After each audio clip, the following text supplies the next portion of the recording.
A very pleasant good morning, dear students. My name is Anil and I am your English mentor. And today I'm going to teach you about report writing. This is for class 12th. So my dear student, in long composition, you have an option between article writing and report writing. तो generally आपका long composition के अंदर दो topics होते हैं, एक तो article writing होता है और एक होता है रिपोर्ट राइटिंग, राइट? और रिपोर्ट राइटिंग में भी आपके दो ऑप्शंस होते हैं। जनरली दो तरह की रिपोर्ट्स होती हैं। एक तो होता है रिपोर्ट फॉर मैगजीन, जनरली जो मैगजीन के अंदर पब्लिश होती है, और रिपोर्ट फॉर न्यूज़पेपर, और कुछ रिपोर्ट्स ऐसी होती है जो न्यूज़पेपर में छपती हैं, right? Today I am just going to teach you report based on magazine. School magazine वगैरह के अंदर जो रिपोर्ट्स पब्लिश होती है, तो उस रिपोर्ट को आज मैं आपको टीच करने वाला हूं। So be attentive and listen to me carefully and watch this video carefully to understand this topic. So let us start. So सबसे पहले हम बात करें कौन सी रिपोर्ट की बात कर रहा हूं मैं। स्कूल मैगजीन के लिए जो जनरली आप मतलब जो भी स्कूल के अंदर इवेंट होते हैं, तो उस इवेंट को हम उस मैगजीन के अंदर क्या करते हैं, पब्लिश करते हैं। तो किस तरीके से वो आपको रिपोर्ट लिखना होता है, what are the things you have to include in report writing. Number 2, कौन कौन से की पॉइंट्स आपको ध्यान में रखते हैं। नंबर 3, उसका मार्किंग स्कीम कितना है, right? Now before we proceed, जो रिपोर्ट राइटिंग है वो आपका 5 मार्क्स का आता है। It comes for 5 marks and there is an option between article and report writing. So generally article और report writing के बीच में ऑप्शन भी होता है, क्लियर? अगर मैं बात करता हूं सबसे पहले इसकी मार्किंग स्कीम की, तो जो टाइटल होता है, जो भी टाइटल आप रिपोर्ट का देते हैं, इट शुड बी कैची, अच्छा टाइटल होना चाहिए। एंड टाइटल कैरीज 1 मार्क, एक मार्क का आपका टाइटल होता है। कंटेंट फॉर 2 मार्क्स, जो पूरा कंटेंट आपको लिखना होता है कि किस तरीके से जो रिपोर्ट आपने बनाई है उसमें कब कहां कैसे क्या हुआ, वो सारी चीजें आपको कंटेंट पार्ट में डालना है। Grammar, so when I talk about grammar means that I'm just talking about sentence formation should be flawless, मतलब उसमें ग्रामर कोई मिस्टेक नहीं होना चाहिए, फ्लॉलेस होना चाहिए। एंड रेलेवेंस का मीनिंग हो गया यहाँ पर, is your report relevant to the topic given in the question. क्या आपका जो टॉपिक है जो आपने लिखा है, जो क्वेश्चन में जो टॉपिक दिया गया उससे रेलेवेंट है या नहीं है, मैच कर रहा है या नहीं। सो अगर आपका टॉपिक मैच कर रहा है, it means your topic is relevant, and in case your topic is irrelevant, your marks will be deducted. So this is how 5 marks are divided, and you have to keep these things in your mind. Now let us move on. अब बात कर लेते हैं कौन कौन से वो की पॉइंट्स है जो आपको ध्यान में रखने हैं जब आप एक रिपोर्ट को डिजाइन करते हो, एक रिपोर्ट को फ्रेम करते हो। सबसे पहली बात है be brief and to the point. आपको बी ब्रीफ, इट मींस आपको टू द पॉइंट बातें लिखनी होती है। You can not include unnecessary detail which are not required in that particular report writing. जो उस रिपोर्ट के अंदर रिक्वायर्ड नहीं है वो चीज आप इसके अंदर इंक्लूड ना करें।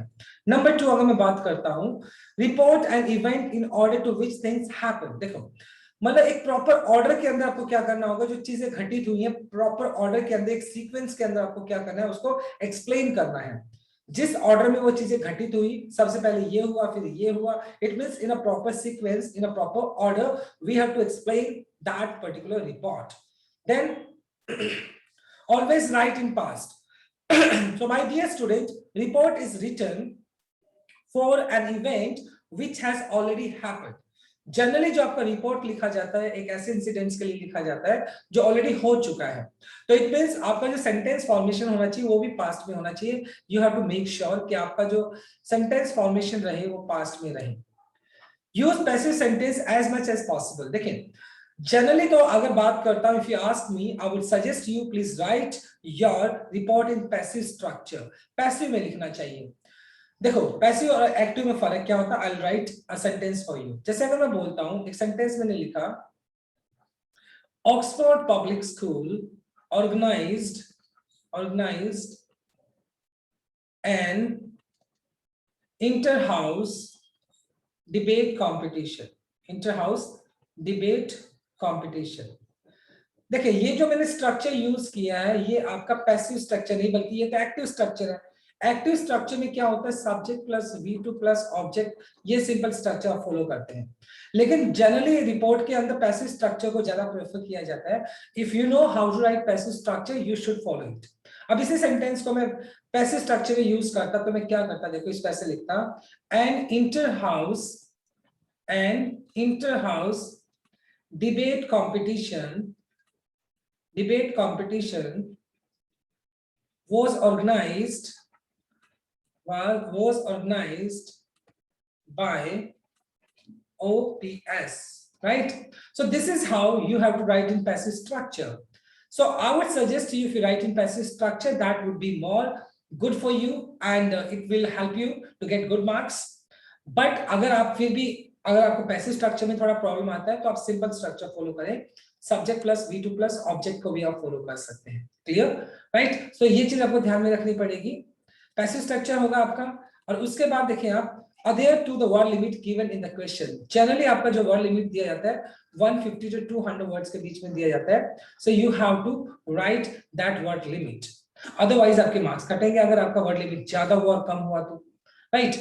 Report should consist of what, when, where, why, who, whom, how. So my dear student, again I'm just telling you, वही 5 W's आपके होना चाहिए। एक रिपोर्ट आपकी इनकम्प्लीट होगी।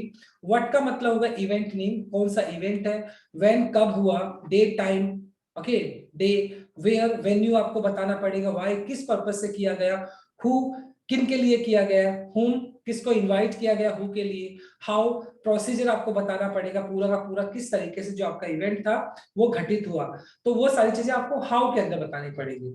फिर आता है split the reports into 3 paragraphs. You will have to make 3 particular paragraphs of your report writing. आप 3 पैराग्राफ्स बनाना चाहिए आपको रिपोर्ट राइटिंग के लिए। एक पर्टिकुलर पैराग्राफ एक में काम अच्छा नहीं लगता, it does not seem impressive, so therefore I would suggest you make at least 3 paragraphs। कम से कम 3 पैराग्राफ के अंदर आपका क्या होना चाहिए, रिपोर्ट होना चाहिए। कैसे? फर्स्ट पैराग्राफ में क्या क्या चीजें ऐड कर सकते हैं, देखो व्हाट, इवेंट क्या है, व्हेन कब, राइट, डेट, टाइम, डे आप बता सकते हो, वेयर आपको वेन्यू में बताना पड़ेगा, हुम किसके लिए ऑर्गेनाइज किया गया है, हु इज इनवाइटेड कौन उस पर्टिकुलर इवेंट में इनवाइट किया गया है। तो ये फर्स्ट पैराग्राफ में आप इसको ऐड कर सकते हो, ये आपका फर्स्ट पैराग्राफ हो सकता है। इसके अंदर आप सारी चीजें क्या करेंगे, फर्स्ट पैराग्राफ के अंदर आप ये लिख सकते हैं। After that when you move to the second paragraph, skip 1 line, एक लाइन को स्किप करें और पूरा सेकंड जो पैराग्राफ होना चाहिए वो आपका हाउ का होना चाहिए। हाउ का मतलब यहाँ पर आपको पूरा का पूरा प्रोसीजर बताना है, how did that particular incidents or event happen, जिस तरीके से वो पर्टिकुलर इवेंट घटित हुआ है आपको वो डिस्क्राइब करना है यहाँ पर सेकंड पार्ट के अंदर। फिर थर्ड जो पार्ट आएगा आपका यहाँ पर लास्ट में आप दे सकते हो, थर्ड पैराग्राफ के अंदर चीफ गेस्ट स्पीच और कंक्लूजन। जनरली लास्ट के अंदर क्या होता है, चीफ गेस्ट अपना स्पीच देता है, प्राइज डिस्ट्रीब्यूशन होता है, या इस तरह की कुछ भी चीज होती है, कंक्लूजन में आप वो चीजें यहाँ पर डाल सकते हैं, या वोट ऑफ थैंक्स दिया जाता है, या फिर address by the chief guest, या फिर कंक्लूजन दिया जाता है। तो ओवरऑल अगर बात करो तो लास्ट थर्ड पैराग्राफ आपका यही होना चाहिए, जिसमें आप या तो चीफ गेस्ट का स्पीच हो जाता है, या वोट ऑफ थैंक्स होता है, या कंक्लूजन, या प्राइज डिस्ट्रीब्यूशन। तो इस तरह की जो चीजें होती है वो आपको पैराग्राफ नंबर 3 में डालना चाहिए। One more thing my dear student, write the name of the reporter ABC। Generally क्या होता है, जो आप टाइटल लिखेंगे, मान लो आपका ये टाइटल हो गया, टाइटल से आपको एक लाइन स्किप करना है, एक लाइन स्किप करके then you have to write left hand side में आपको रिपोर्टर का नेम लिखना है, जो भी रिपोर्टर जो भी उस पर्टिकुलर रिपोर्ट को बना रहा है अकॉर्डिंग टू द क्वेश्चन में अगर एक स्पेसिफिक नेम दिया गया है तो आपको वही नेम यूज करना है, otherwise you can use ABC XYZ, जो भी आप यूज करना चाहते हो you can use it, but if it is given in question you have to write that specific name only, फिर आपको वही नाम लिखना होगा, राइट? तो माय डियर स्टूडेंट, यही आपके कुछ की पॉइंट्स है जो आपको फॉलो करने हैं while writing a report. Now I'm just going to give you a sample। मैं अभी आपको एक सैंपल दे रहा हूं। सबसे पहले इसके स्टेटमेंट को पढ़ते हैं, क्या है देखो। Cultural society sunshine public school, मतलब सनशाइन पब्लिक स्कूल है, नेलोर जगह का नाम हो गया, organise an adult literacy camp. Literacy का मतलब है साक्षरता कैंप इन इट्स नेबरहुड, पड़ोस में। मतलब सनशाइन पब्लिक स्कूल ने नेलोर, जो कि नेलोर के अंदर है, तो उसने क्या किया, अडल्ट लिटरेसी कैंप अपने पड़ोस में ऑर्गेनाइज किया। Right A report in 150 to 200 words. देखो वर्ड लिमिट आपकी 150 से 200 वर्ड्स दी गई है। On the camp of your school newsletter. देखो ये न्यूज़लेटर क्या होता है, एक तरह से पैम्पलेट्स होता है या मैगजीन टाइप कह सकते हो आप। यू आर पीवी सुनीता, ये नेम दिया गया स्पेसिफिक। सेक्रेटरी हो आप, using the following clues, number of volunteers, hours spent in teaching, location of the class, chair blackboards, number of people attending the camp, benefit. So my dear students, in some of the questions we also have been given some hints. So if you use those hints and frame your reports by using those hints, you will get good marks. मतलब अगर आपको specific hints दिए गए हैं उसी particular question में, तो आपको वो हिंट्स अपनी रिपोर्ट में यूज करने चाहिए, right? So let us start. अब इस रिपोर्ट को हम कैसे बना पाएंगे देखते हैं एक बार। देखिए सबसे पहले तो आपने क्या किया, अपना जो टाइटल है वो कैपिटल लेटर में लिखा। देखिए अडल्ट लिटरेसी कैंप, ठीक है। सेंटर में आपको अपना टाइटल लिखना है। अगर आप टाइटल लिखते हैं और उसका राइटर का नेम लिखते हैं, स्किप वन लाइन और उसके बाद आप राइटर का नेम लिखे, बाय पीवी सुनीता सेक्रेटरी, यही था नाम क्वेश्चन के अंदर। तो अगर आप ये चीज कर देते हो तो इसका आपको 1 मार्क मिल जाएगा, right? Then you have to make 3 particular paragraphs, 1 2 3। ये 3 पर्टिकुलर पैराग्राफ्स बनाने होंगे आपको। अब किस तरीके से स्टार्ट करेंगे देखो यहाँ पर। An adult literacy camp was organised, मतलब एक साक्षरता, मतलब अगर बात की जाए साक्षरता जो कैंप था उसको ऑर्गेनाइज किया गया, किसने किया? By cultural society sunshine public school Nellore. तो ये हमने पैसिव स्ट्रक्चर में यूज किया। देखो ये जो लाइन है मैंने पैसिव स्ट्रक्चर में यूज की है। हालांकि मैं इसको ऐसे भी कर सकता था, the cultural society of sunshine public school organised and जो भी है अडल्ट लिटरेसी कैंप, ऐसे भी किया जा सकता था, लेकिन यहाँ पर मैंने पैसिव स्ट्रक्चर यूज किया है। Nellore in the school neighbourhood yesterday, right? तो स्कूल के मतलब आप देखो यहाँ पे यस्टरडे यानी पास्ट के अंदर हमने यूज किया है।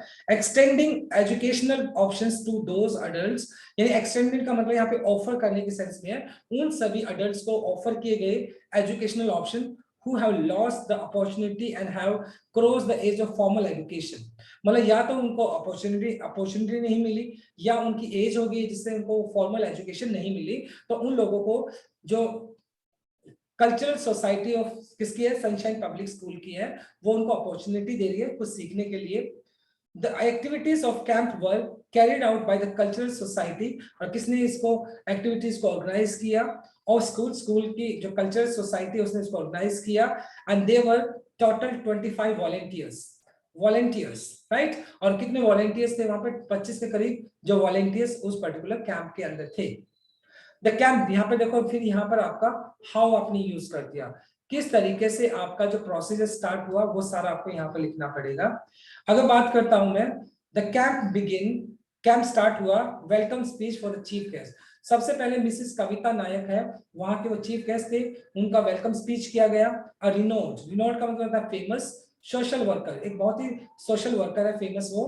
400 people were part of the camp, 400 लोगों ने उसके अंदर क्या किया, उसको अटेंड किया, पार्ट किया उसमें। They were divided into different groups in accordance with their competencies। competencies का मतलब होता है टैलेंट और एक्सपर्टीज। मतलब 400 लोगों ने उसके अंदर क्या किया, उस कैंप का पार्ट हुए और उन 400 लोगों को उनकी टैलेंट के हिसाब से उनको अलग किया गया, अलग अलग ग्रुप में बांटा गया। They were taught, और उन लोगों को क्या पढ़ाया गया? They were taught the basic of being able to read, भी बेसिक एटलीस्ट उनको पढ़ना तो आना चाहिए, एंड राइट, एटलीस्ट वो पढ़ सके और कुछ लिख सके, तो उनको ऐसा कुछ सिखाया गया। Free books and stationery is being provided by the education, by the education, right? और उनको मतलब क्या की गई, उनको फ्री बुक्स भी दी गई, स्टेशनरी भी दिया गया उनको। All arrangements including desk and blackboard were done in advance। और जो मतलब टीचिंग के लिए रिक्वायर्ड था, जैसे मान लो डेस्क चाहिए थे, ब्लैक बोर्ड चाहिए था, वो सारी चीजें एडवांस में वहां पर पूरी कर ली गई थी। Apart from the educational needs, सिर्फ मतलब ये अगर बात करें एजुकेशनल नीड को छोड़कर, शिक्षा की जरूरत को छोड़कर, special care was devoted to hygiene and sanitation. और मतलब साफ सफाई के ऊपर भी ध्यान दिया गया। हाइजीन एंड सैनिटेशन, साफ सैनिटेशन मतलब सफाई कह सकते हैं, तो साफ सफाई के ऊपर भी विशेष ध्यान दिया गया। They were taught basic of cleanliness like types of wastages and management। मतलब पढ़ाई के साथ साथ उनको क्लीननेस या हाइजीन या सैनिटेशन के बारे में वहां पर पढ़ाया गया कि किस तरीके से cleanness like type of waste के कितने टाइप होते हैं, वो सारी चीजें, और किस तरीके से उनको मैनेज किया जाना चाहिए, वो सारी चीजें उनको बताई गई। Refreshment were also provided to the participants, और जिन पार्टिसिपेंट्स ने ये जो लिटरेसी कैंप अटेंड किया था उनको रिफ्रेशमेंट भी दिया गया। द इमेंस इंथ्यूजियाज्म, इमेंस का मतलब होता है ह्यूज, इंथ्यूजियाज्म का मतलब होता है पैशन, जोश, zeal, एनर्जी से, full of energy. The people learn, I was main, sorry, the people to learn, it was a main driving factor। Driving factor होता है something which inspire you lot. और ये सारी की सारी चीजें थी जो इमेंस इंथ्यूजियाज्म था, जील था, बहुत ज्यादा एनर्जी थी लोगों को अंदर, जिससे कि वो उसको सीखना चाहते थे। ये वो सारी चीजें थी जिन्होंने इन लोगों को सीखने के लिए क्या किया, ड्राइव किया, इन लोगों को इंस्पायर किया, राइट। ये आपने हाउ एक्सप्लेन कर दिया कि किस तरीके से आपका ये पूरा का पूरा इवेंट आगे प्रोसीड हुआ। थर्ड जो पैराग्राफ है आपका, ये फर्स्ट था, ये सेकंड पैराग्राफ है। अब थर्ड पैराग्राफ की अगर बात करूं तो इसके अंदर आप कंक्लूड करोगे किस तरीके से आपका जो पूरा कैंप था वो कंक्लूड करेंगे। The chief guest distributed the certificates of the participation among the volunteers। जिन्होंने इसमें पार्टिसिपेट किया था, वॉलंटियर्स थे, उनको क्या किया गया, उनको सर्टिफिकेट्स दिए गए। And the camp ended on a positive note। और जो कैंप था वो एक पॉजिटिव नोट के साथ, एक पॉजिटिव मैसेज के साथ खत्म हुआ।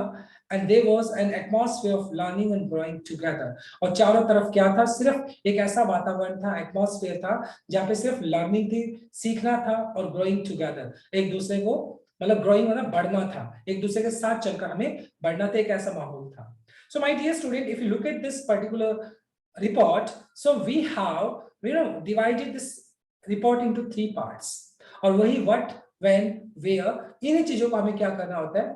हालांकि इस रिपोर्ट की अगर बात की जाए तो देखो इसके अंदर फर्स्ट पार्ट में आपको when एक्सप्लेन नहीं किया, लेकिन आप जरूर करेंगे, आपको when एक्सप्लेन करना पड़ेगा।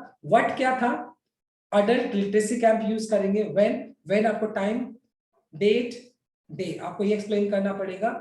वेयर, आपका वेयर इसमें एक्सप्लेन है, नेबरहुड के अंदर किया था, ये एक्सप्लेन हो गया। हाउ में पूरा प्रोसीजर हो गया, और कंक्लूजन में भी आपने क्या कर दिया, किस तरीके से उसको कंक्लूड किया गया, लोगों को सर्टिफिकेट्स दिए गए, और किस तरीके से पॉजिटिव नोट के साथ वो आपका इवेंट खत्म हुआ। So this is how you have to frame your report writing. इस तरीके से